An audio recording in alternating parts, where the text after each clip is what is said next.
Malaking trabaho, malaking hamon sa buong gobyerno. Hindi lang po sa Executive Department, lalong-lalo na po ito sa mga legislator, Philippine Congress. Pag sinabing Philippine Congress, yan po ay upper and lower chamber, Senado at Kongreso. Dahil sa ilalim po ng saligang batas, sa kanila dumadaan ang proposed budget ng Executive Department taon-taon. At ngayon pong tinatalakay na after isumite ng Executive Department ng mga economic manager ni Pangulong Marcos Jr. ang proposed budget na nagkakahalaga ng mahigit 7 trilyon pesos para sa next year budget 2027. Kaya malaking hamon, malaking trabaho ito kasi napaka-controversial ng budget ngayon.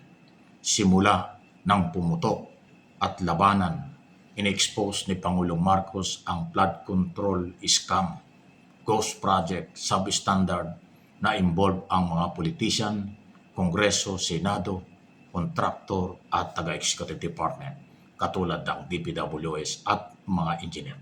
Private contractor ang nagpasasa. So, paano itatama ito? Paano ayusin ito? Nasa kamay na ngayon ito ng ating Kongreso at Senado. Kasi ang proposed budget ng Executive Department from January hanggang July, pinaghahandaan niya ng lahat ng nasa Executive Department. Kung ano ang kailangan ng mga project, ano ang dapat pagkagastusan. Kaya libro yan ng proposed budget. Ngayon, i-justify nila yan sa mga public hearing, sa Appropriation Committee at sa Finance Committee sa Senado. Si Congresswoman Swansing na Nueva Ecija ang Finance o ng Appropriation Committee Chairman sa Kongreso. Senator J.B. Ejercito ang Finance Committee, dadaan sa kanya ang budget na ito. Nasa kanila ngayon yan. Ang controversial sa mga nakaraang budget, congressman, senador, proponent ng project. Hindi na maikakaila, nangyari yan. Mga kontraktor sumabit. Mga senador nakulong, yung iba under investigation dahil merong insertion. Pero silang kinalaman sa mga project. Tapos sila ngayon ang gagawa. Hindi naman pwede nating ipagbawal sa kanila. Dahil constitutional duty ng Philippine Congress, both Congress and Senate, sila ang mag-a-approve nitong budget na request ng Executive Department. Kaya ating bantayan ito kung paano nila itama, paano nila iwasan ang muling panghihimasok, pakikialam ng mga politician, both Congress and Senate, tungkol sa mga project, tungkol sa budget. Yung mga insertion, allocation, put barrel, PDAP, at kung ano na pang tawag, binabago-bago nila. Pero ang suma total niyan, proposed project. Bakit sila nagpo-propose ng project? Trabaho ba nila? Kailangan ba nila yun? Pwedeng sabihin ng nakakaintindi, kailangan. Kasi ang isang elected congressman, elected party list, pag wala kang project na naipagawa sa iyong mga distrito at taga-suporta, hindi ka na makakabalik sa susunod na eleksyon. Kasi ang congressman, kahit national ang trabaho talaga nila, kumakatawan niyan sa local. Kasi bawat distrito sila. Kumakatawan sila na bawat distrito sa buong bansa. Tapos ang party list nationwide, worldwide ang kanilang kinukuhang boto dahil yan ay national ang kinukuha ng supporters. So meron silang obligasyon. Ang senador, walang distrito. Pero sila ay senador ng buong bansa. So lalapit sa kanila yung mga non-government organization, lalapit sa kanila ang mga local politician, anumang organization para manghingi ng project. Pag wala kang project, definitely kakalimutan ka ng mga yan during election pag kumampanya ka. So ang bottom line, ang ibig sabihin itong sinasabi ko, ang mga district congressman, party list congressman, senador, kaya naglalagay ng pondo at naglalagay ng project na kasakay ng pangalan at budget, insertion, allocation at kung ano man tawag dyan, yan ay para doon. So ang tanong, tama ba yun? Para sa ating mga Pilipino na may-ari ng pera, mali yun. Kasi hindi nila trabaho yan. Dahil kaya nga sila legislator, sila'y tagagawa ng batas. Hindi nila trabahong gumawa ng project.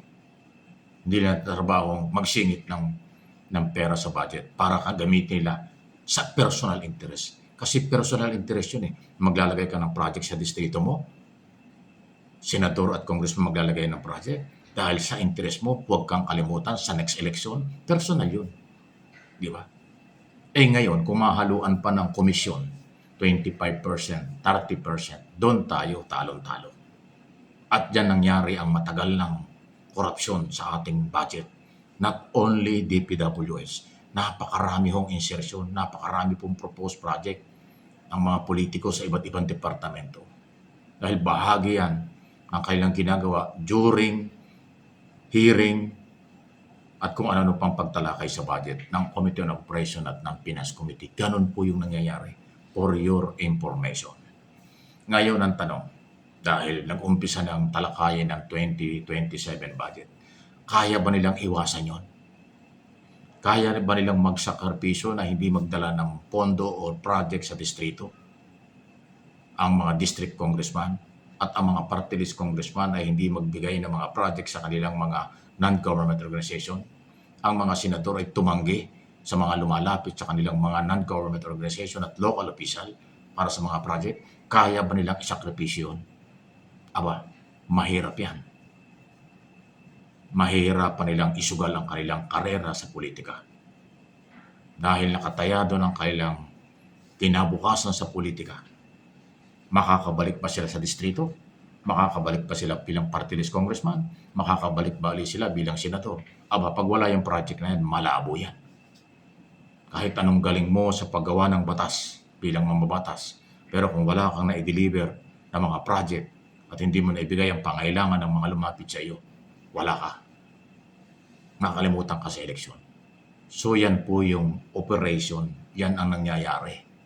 Kaya minsan, naiintindihan din natin kung bakit ginagawa ng congressman yung mga project at mga senador. Ang mali, as in mali, yung sila'y mangumisyon. Kung hindi lang sila hihingi ng 20%, 25%, 30% o hindi masasangkot sa substandard project or ghost project, okay lang. Pero pag sumabit sila dyan nagkakawindang-windang ang mga Pilipino. Yan po ang totoo. Pwede silang bigyan ng mga project sa kanilang pangailangan, pero huwag silang mangumisyon. Huwag silang sumali sa korupsyon. Pero ang problema, paano mangyayari yun? Ang mga district engineer, ang mga kontraktor, yan ang nag-uumpisang manuhol. Kasi pag hindi ang kontraktor nagbigay ng komisyon, hindi ka bibigyan ng project ng politiko. Pag ang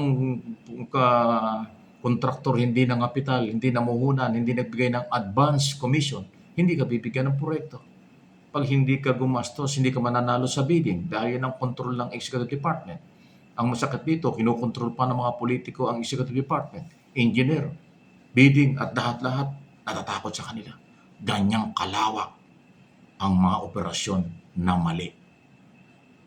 Kaya ako inilalatag ito, walang aamin na gano'n, pero yan po ang totoo. For your information, news and information lang po ang ating ginagawa, walang personalan.